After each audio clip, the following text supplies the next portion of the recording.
Jesus nos envolva hoje e sempre. O perdão é uma palavra do senso comum, no entanto, não é praticada corriqueiramente. O perdão decorre da lei do amor, que nos recomenda o seu uso como forma de caridade. Paulo, na sua carta aos Colossenses, capítulo 3, versículo 13, nos relembra que o perdão é uma forma de amor. Quando diz assim: se alguém tem motivo de queixa contra o outro, como o Senhor vos perdoou, assim também fazei vós. Vale uma reflexão.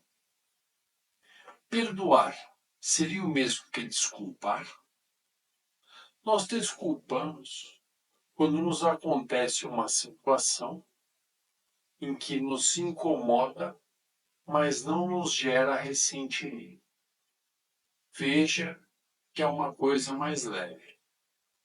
Já o perdão é quando ocorre uma situação, um ato violento dirigido contra nós, algo que causa em nós uma mágoa, um ressentimento, um trauma. Essa situação, esse algo que nos causa essa mágoa, esse ressentimento, normalmente se chama ofensa, que é um insulto, um desrespeito, um xingamento, algo que marca os nossos sentimentos profundamente. A uma ofensa, podemos responder com a vingança ou com um perdão. A vingança, no sentido de que seria um ato de revidar, de agir com justiça, conforme o entendimento de cada um, conforme aquilo que cada um entende como justo, esquecendo-se ou afastando-se da justiça divina. Essa epístola de Paulo aos Colossenses justamente vem nos rememorar de que Deus, na sua infinita bondade e misericórdia, nos roga para que nos utilizemos do perdão como forma de amor, como decorrente da lei da caridade. Se procurarmos no Google a origem grega da palavra perdão, encontraremos dois vocábulos: afine, que significa deixar de lado, e apolou, que significa libertar. Ou seja, pela origem grega, perdão seria deixar de lado, libertar.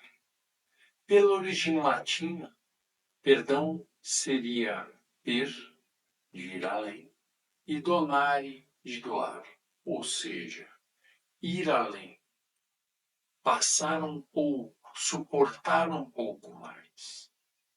Deus enviou seu Filho único para nos ensinar a lei do amor, para nos ensinar que diante de uma ofensa podemos responder com o perdão ao invés da vingança. O Sermão da Montanha, o evangelista Lucas, no capítulo 6, versículo 29, nos traz a seguinte passagem: a quem te ferir numa face, oferece a outra; a quem te arrebatar o manto, não recuses a túnica. Essas são palavras de Jesus. Este é um ensinamento que nos traz o conceito de perdão, no sentido de ir além, de suportar mais. A outra face, dita nessa passagem, nos recomenda que ao comportamento ofensivo de outras pessoas, nós o recebamos como um apelo aos nossos sentimentos, como um apelo à nossa capacidade de perdoar, de ir além, de suportar. O evangelista Mateus, no capítulo 5, versículo 41, também traz uma passagem que reforça o conceito de perdão. E diz assim: se alguém te obriga a andar 1 milha, caminha com ele 2. Novamente, Jesus nos traz o conceito de perdão. Aqui, o perdão nos cobra a mente os conceitos de empatia, tolerância, compreensão. Empatia como forma de nos colocarmos no lugar do outro, de nós entendermos a sua condição, o seu momento. O Novo Testamento é repleto de exemplos que nos conduzem ao entendimento de que o perdão nos traz a sensação de alívio, de calma. O perdão é tão importante que Jesus fez questão de inseri-lo no Pai Nosso. No evangelista Mateus, capítulo 6, versículo 12, nós temos a passagem do Pai Nosso que diz: e perdoa-nos as nossas dívidas, como também nós perdoamos aos nossos devedores. Veja que o Evangelho, além disso, recomenda que amemos os nossos inimigos, assim como amamos os nossos amigos. Realmente, é muito difícil amar o inimigo assim como amamos os amigos, por uma questão de afinidade. No entanto, se nos utilizarmos do conceito do perdão, de suportar, de ir além, podemos, num primeiro momento, tentar suportar, nem que seja um pouquinho, a presença do inimigo, do ofensor, tentar compreendê-lo, tentar entender a sua condição, o porquê ele age daquela forma naquele momento. Isso seria um incômodo para nós, porque nos faz rememorar mágoas, traumas. No entanto, agindo dessa forma, receberemos uma sensação de alívio, uma sensação de peso, a partir do momento que, em cada encontro, nós percebemos que o ofensor já não gera em nós ressentimento. A isso chamamos perdão. Jesus perdoou, inclusive no momento de sua crucificação, quando disse: Pai, perdoa-lhes, eles não sabem o que fazem. Veja que naquele momento, todo o povo estava inserido sob o sistema de poder romano, sob o jugo romano. Inclusive os soldados que participaram do seu momento de crucificação. Eles tinham consciência do que faziam, mas não tinham noção, não tinham dimensão do que estava acontecendo na terra naquele momento.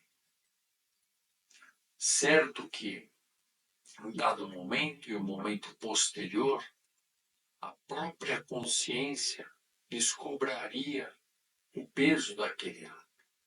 Essa é a lei de causa e efeito, a lei do retorno, que Kardec nos ensina no Livro dos Espíritos, questões 393, 872 e 984.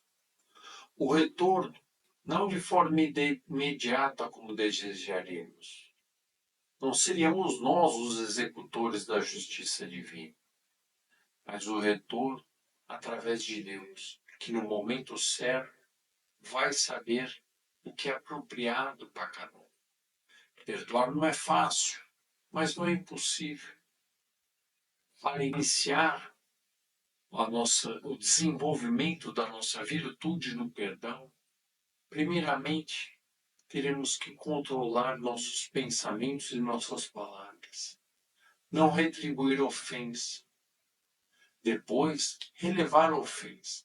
até que o silêncio interior se torne constante em nós. A finalidade do perdão é diminuir o efeito danoso, o ressentimento, a mágoa. Poderíamos ver o ofensor como um médico vê um paciente, como uma pessoa doente. Dessa forma, seria mais fácil termos em mente que tratar os outros da maneira que nós gostaríamos de ser tratados deveria ser uma constante em nossos dias. Qual seria o remédio para lidarmos internamente com os ressentimentos amargos?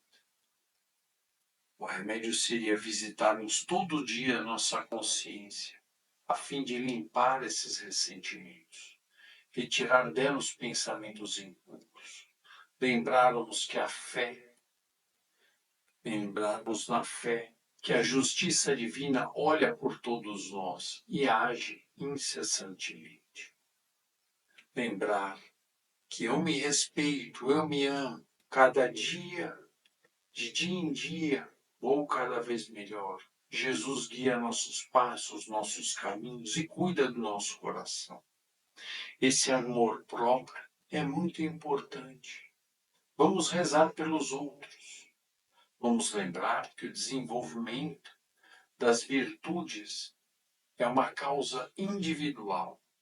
E a isso, a frase do nosso querido Francisco Cândido Xavier é importantíssimo. A cada um dou o direito de serem como são. A mim dou o direito de ser cada dia melhor.